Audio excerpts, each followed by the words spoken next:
Eu trago mais um vídeo para você sobre o tema 1102, sobre o recurso extraordinário 1276977, que versa sobre a revisão previdenciária da vida toda. Nós sabemos que na semana que vem, no dia 1º de fevereiro, na quinta-feira da próxima semana, esse tema entra na pauta, entra em julgamento. Ele já está na pauta. Entra na sessão de julgamento no dia 1º de 2024. Não sabemos exatamente se esse tema se terminará a votação desse dia ou se prorroga para o dia seguinte, porque é assim que acontece. Como ele não é o primeiro tema da pauta, tem primeiro um tema que versa sobre a separação obrigatória de bens para maior de 70 anos de idade. Então, por isso, ele entra em segundo lugar na ordem de votação. Mas provavelmente será votado nesse dia. Mas o que acontece? Eu fiz um vídeo anterior falando sobre o ministro André Mendonça e muita gente acredita que o ministro André Mendonça poderá votar a favor dos aposentados. Não podemos deixar de acreditar, mesmo porque ele ainda não votou nesse tema. Não sabemos como ele irá se comportar diante desse tema.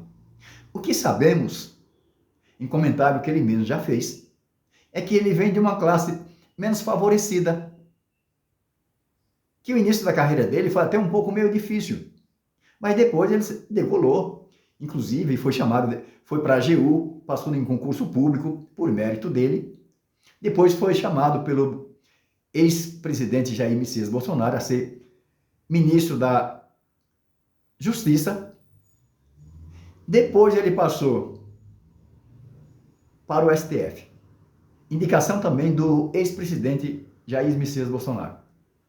Portanto, nós não temos certeza ainda como ele se comportará diante desse tema, porque ele veio da classe média menos favorecida.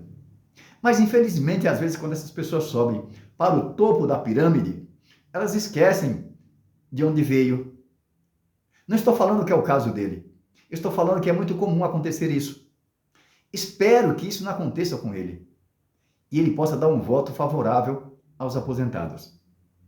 Não pode fazer pré-julgamento ainda do ministro, do seu entendimento a esse respeito, porque não sabemos ainda como ele irá se comportar.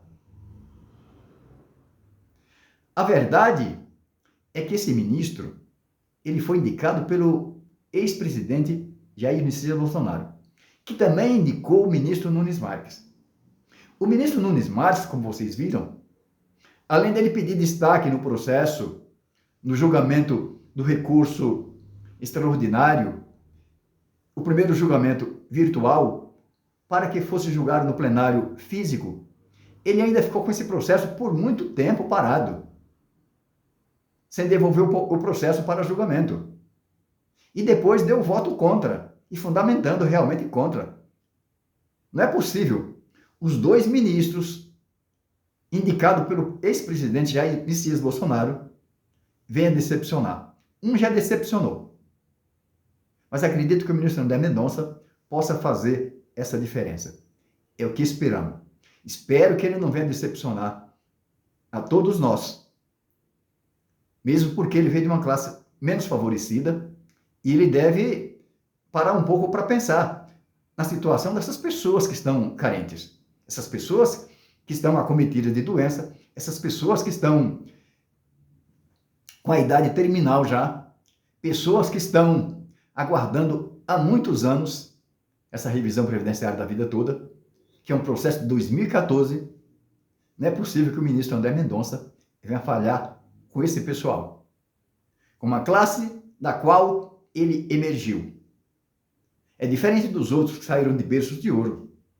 Tem ministro aí milionário, mas não é o caso dele.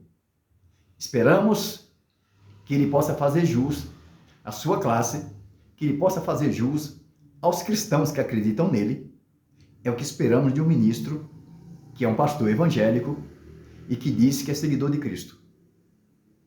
Faça os comentários de vocês, o que vocês acham realmente, se realmente há possibilidade dele votar a favor dos aposentados, se vocês acreditam. Mas a verdade é uma só. Vamos orar pelo ministro André Mendonça, nós precisamos do voto dele. E sabemos que todas essas pessoas precisam de oração. Se você gostou do vídeo, dê o seu like. Se você entende que meu canal tem relevância, não se esqueça de inscrever no meu canal. E fiquem todos com Deus. E esperamos até dia 1º de fevereiro com a vitória, se Deus quiser.